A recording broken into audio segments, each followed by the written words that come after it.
ఈ పాల్గొన అమావాస్య తిథి, శుభ సమయం, సూర్యగ్రహణం మరియు దాన ధర్మాల ప్రాముఖ్యత వీటి గురించి ఈ వీడియోలో చెప్తాను.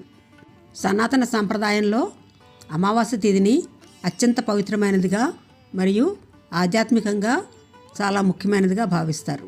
ఆధ్యాత్మిక సాధనకు అలాగే పితృదేవతల కోసం దాన ధర్మాలు చేయడానికి అద్భుతమైన రోజు ఈ అమావాస్య.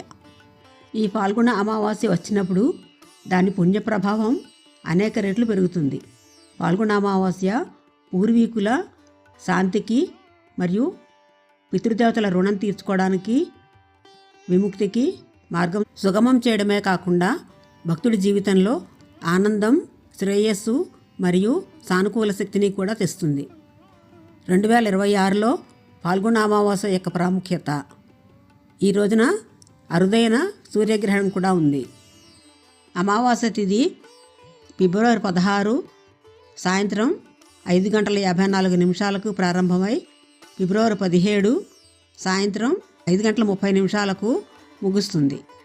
ఉదయతిథి ప్రకారం ఫిబ్రవరి 17న పాల్గొన అమావాస్య నాడు ఉపవాసం ఉండడం, పూజించడం, తర్పణం.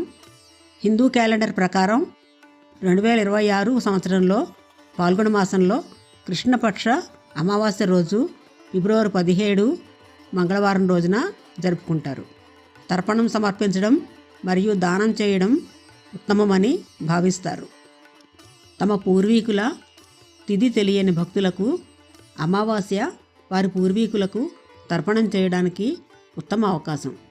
పాల్గొన అమావాస్య యొక్క ప్రాముఖ్యత.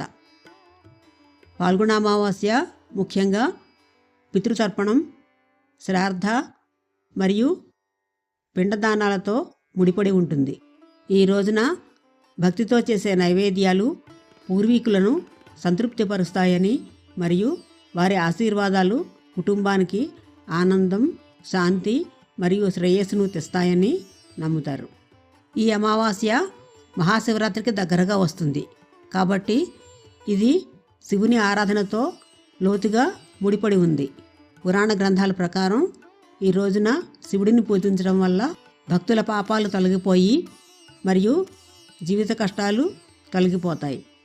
పాల్గొన అమావాస్య సందర్భంగా దేశవ్యాప్తంగా ఉన్న ప్రధాన పుణ్యక్షేత్రాలలో ప్రత్యేక స్నానం మరియు ముఖ్యంగా ప్రయాగరాజ్, త్రివేణి సంగమం, గంగా, యమున మరియు ఇతర పవిత్ర నదులలో స్నానం చేయడం శాశ్వత పుణ్యాన్ని తెస్తుంది. పాల్గొన అమావాస్య పూజా విధానం. పాల్గొన అమావాస్య రోజున ఉదయం బ్రహ్మముహూర్తంలో మెలుకొని స్నానం చేయండి. వీలైతే పవిత్ర నదిలో స్నానం చేయండి, లేకపోతే గంగాజలం కలిపిన నీటితో స్నానం చేయండి. స్నానం చేసిన తర్వాత శుభ్రమైన తెల్లని బట్టలు ధరించి సూర్యభగవానుడికి అర్ఘ్యం సమర్పించండి. దీని తర్వాత శ్రీ మహావిష్ణువుని పూజించండి. ధూపం, దీపాలు మరియు నైవేద్యాలు సమర్పించండి. హారతి ఇవ్వండి మరియు సాష్టాంగ నమస్కారాలు చేయండి. దీని తర్వాత శివుడిని ధ్యానం చేసి పూజించండి. శివలింగానికి నీరు, పాలు, బిల్వదళాలు, దత్తూర మరియు అక్షతలను సమర్పించండి. ఓం నమః శివాయ అనే మంత్రాన్ని జపించి శివ చాలీసాను పఠించండి. చివరిగా హారతి ఇచ్చి పూజను ముగించండి.